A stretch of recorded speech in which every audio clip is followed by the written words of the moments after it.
بسم الله الرحمن الرحيم إذا وقعت الواقعة ليس لوقعتها كاذبة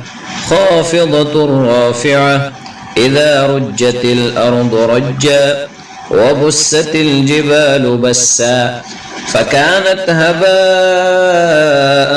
منبثا وكنتم أزواجا ثلاثا فأصحاب الميمنة ما أصحاب الميمنة وأصحاب المشأمة ما أصحاب المشأمة والسابقون السابقون أولئك المقربون في جنات النعيم ثلة من الأولين وقليل من الآخرين على سرر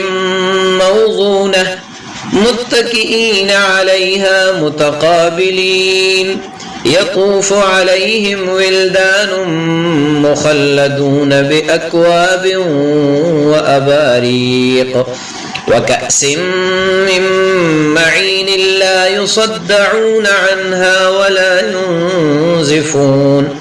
وفاكهة مما يتخيرون ولحم طير مما يشتهون وحور عين كأمثال اللؤلؤ المكنون جزاء بما كانوا يعملون لا يسمعون فيها لغوا ولا تأثيما إلا قيلا سلاما سلاما وأصحاب اليمين ما أصحاب اليمين في سدر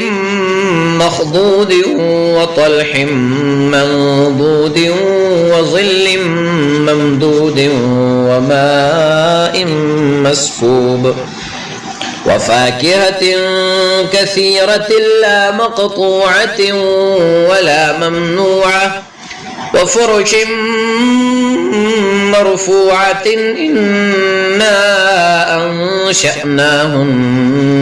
إنشاء فجعلناهن أبكارا عربا أترابا لأصحاب اليمين ثلة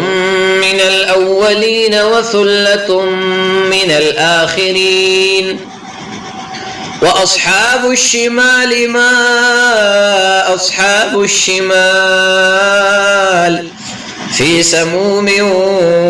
وحميم وظل من يحموم لا بارد ولا كريم إنهم كانوا قبل ذلك مترفين وكانوا يصرون على الحنث العظيم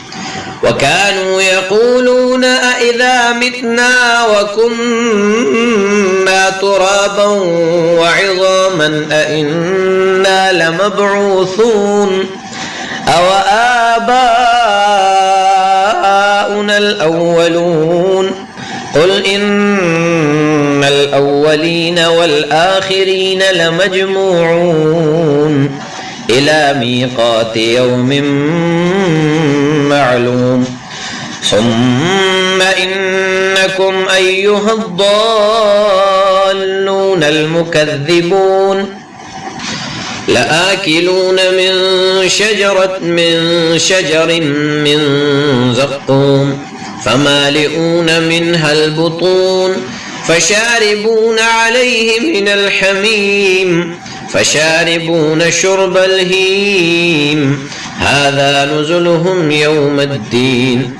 نحن خلقناكم فلولا تصدقون أفرأيتم ما تمنون أأنتم تخلقونه أم نحن الخالقون نحن قدرنا بينكم الموت وما نحن بمسبوقين على أن نبدل أمثالكم وننشئكم فيما لا تعلمون ولقد علمتم النشأة الأولى فلولا تذكرون أفرأيتم ما تحرثون أأنتم تزرعونه أم نحن الزارعون لو نشاء لجعلناه حطاما فظلتم تفكهون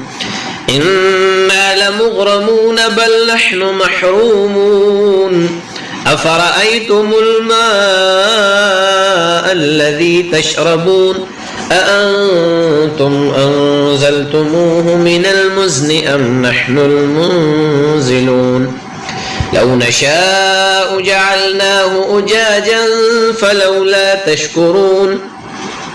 أفرأيتم النار التي تورون أأنتم أنشأتم شجرتها أم نحن المنشئون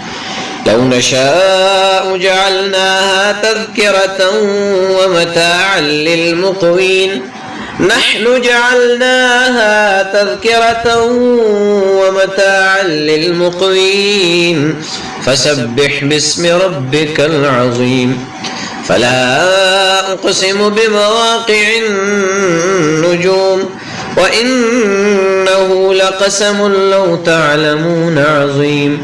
إنه لقرآن كريم في كتاب مكنون لا يمسه إلا المطهرون تنزيل من رب العالمين أفبهذا الحديث أنتم مدهنون وتجعلون رزقكم أنكم تكذبون فلولا إذا بلغت الحلقوم وأنتم حينئذ تنظرون ونحن أقرب إليه منكم ولكن لا تبصرون فلولا إن كنتم غير مدينين ترجعونها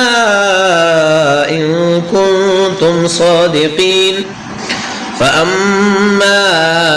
إن كان من المقربين فروح وريحان وجنة نعيم وأما